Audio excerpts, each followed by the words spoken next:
أعوذ بالله من الشيطان الرجيم بسم الله الرحمن الرحيم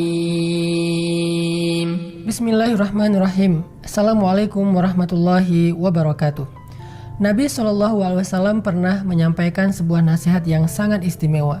Kata Nabi, La tahqiranna minal ma'rufi syai'a walau antalqa akhaka biwajhin talik. Janganlah kalian meremehkan amalan kebaikan sekecil apapun, walaupun sekedar bertemu dengan saudara kalian dengan wajah yang berseri-seri atau tersenyum. Dalam hadis yang lain Nabi mengatakan, Ittaqun nar walau bisyiqqit tamar. Jagalah diri kalian dari api neraka walaupun dengan hanya sebutir kurma. Allah Subhanahu wa taala berfirman, "Faman ya'mal mithqala dzarratin khairan yarah wa man ya'mal mithqala dzarratin syarran yarah." Siapa yang melakukan satu kebajikan walaupun sekecil zarrah, maka dia akan melihat balasan di sisi Allah. Dan barang siapa yang melakukan keburukan atau dosa walau sekecil zarrah, dia juga akan melihat balasannya di sisi Allah Subhanahu wa taala. Teman-teman sekalian, Nabi SAW melarang kita untuk meremehkan amal solih, sekecil apapun amal solih itu, baik amal solih yang kita lakukan ataupun amal solih yang dilakukan oleh orang lain. Kadang kita suka ngeremehin apa yang dikerjakan orang lain. Kita menganggap bahwa yang dia lakukan itu sesuatu yang biasa aja.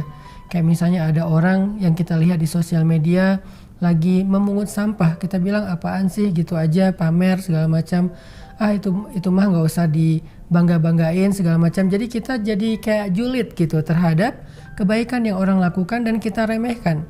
Seolah-olah yang dilakukan itu tidak ada nilainya di mata Allah. Padahal bisa jadi yang kita anggap ringan di mata kita ternyata berat di mata Allah. Yang kita anggap sepele di mata kita ternyata sesuatu yang besar di mata Allah. Wa tahsabunahu hayyinan wa huwa indallahi azim.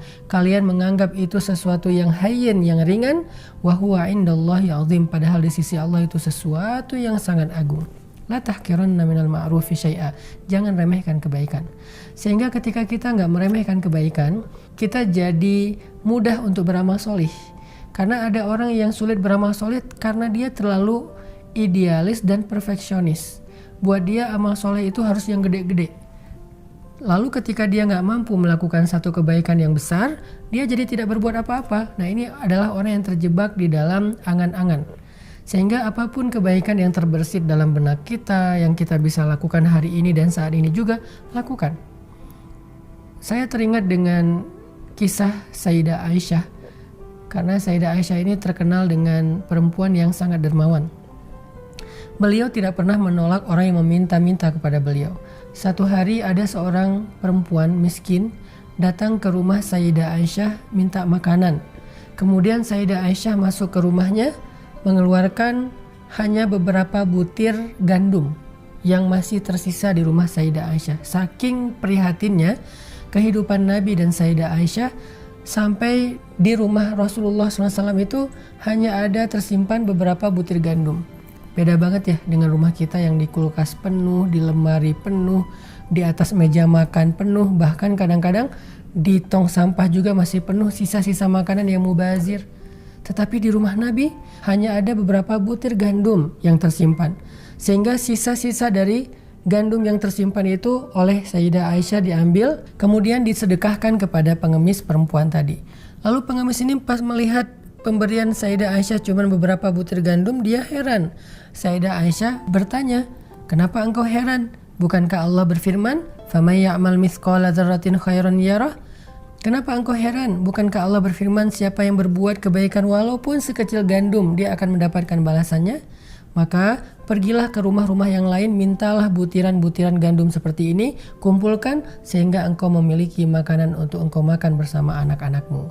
Ini artinya Sayyidah Aisyah mengamalkan hadis Nabi, La tahqiranna minal ma'rufi syai'a. Jangan remehkan kebaikan walaupun sekecil butiran gandum. Sehingga Sayyidah Aisyah tidak mau melewatkan kesempatan berinfak, bersedekah, walaupun di rumahnya hanya ada beberapa butir gandum. Bagaimana dengan kita? Kadang-kadang kita merasa enggan untuk bersedekah karena hanya punya uang receh. Soalnya idealisme dan perfeksionisnya kita nganggap sedekah itu ya minimal 50.000, 100.000. Kalau cuma 10.000 ya udahlah, nggak ada nilainya. La tahkiran, jangan kita remehkan. Menurut kita itu 10.000, tapi di sisi Allah itu dikali 700 kali lipat. Jadi berapa tuh? Gede. Tapi juga bukan berarti kita hanya menyisakan yang kecil-kecil saja untuk beramal. Maksud dari hadis ini adalah jangan sampai kita nggak beramal hanya karena pengen yang gede-gede doang. Padahal banyak amalan yang mudah dan ringan, tetapi ternyata pahala di sisi Allah itu besar. Termasuk kalimat yang sering saya ulang-ulang. Nabi SAW bersabda, kalimatan khafifatan alal lisan, thaqilatan fil mizan, habibatan ilar rahman. Ada dua kalimat yang ringan diucapkan dengan lisan, tapi berat di dalam timbangan kebaikan, dan Allah suka banget dengan kalimat itu. Apa kalimatnya? Subhanallahi wa bihamdih, subhanallahil azim. Ringan kan? Dan jangan kita remehkan kalimat itu, sehingga kita memilih untuk mengucapkan kalimat-kalimat yang sia-sia, menyanyikan lagu-lagu yang mungkin tidak berpahala, ketimbang hanya mengucapkan kalimat yang mudah tapi berpahala besar. Kita punya banyak waktu untuk bernyanyi, kita punya banyak waktu untuk berdebat, kita punya banyak waktu untuk bicara dengan topik-topik yang kadang-kadang gak menambah pahala juga gak menambah dosa. Tapi kita nggak punya waktu untuk kalimat yang mudah, ringan, karena kita meremehkannya, kita anggap itu sia-sia. Kita meremehkan Al-Quran. Ketika kita ingin membaca Al-Quran, kita jadi berpikir, aduh kalau nggak ada waktu 1 juz, ya udah nggak usah tilawah dulu. Kita kadang-kadang terlalu perfeksionis. Kita baru tilawah kalau ada waktu sejam untuk khatam 1 juz. Padahal nggak kayak gitu. Selama kita punya waktu 10 menit, 5 menit, baca aja. Mungkin dapat 2 ayat, 3 ayat, itu lebih baik daripada tidak sama sekali. Dan 1 ayat itu mengandung sekian banyak huruf. Sementara 1 huruf, kata Nabi, akan dibalas dengan 10 kebaikan. Kebayang gak tuh? Kita 5 menit duduk, bisa dapat sekian ratus kebaikan. Kenapa kita sia-siakan? La tahkiran, jangan diremehkan itu. Sebagaimana juga kalau kita berzikir, aduh kalau nggak sampai 1000 kayaknya udahlah males. Enggak, 10 kali juga cukup. Kan di pagi hari itu ada zikir la ilaha illallah wahdahu la syarikalah lahul mulku wa lahul hamdu yuhyi wa yumitu wa huwa ala kulli syai'in qadir, 100 kali ajaran Nabi. Tapi kalau kita nggak sanggup 100 kali, jangan sampai kita tinggalkan sama sekali. Aduh kayaknya nggak sempet deh 100 kali, ya udah nggak usah deh hari ini. Jangan, ucapkanlah walaupun cuma sekali. Nggak ada yang sia-sia dari kebaikan. Faman ya'mal mithqala dzarratin khairan yarah. Barakallahu fikum.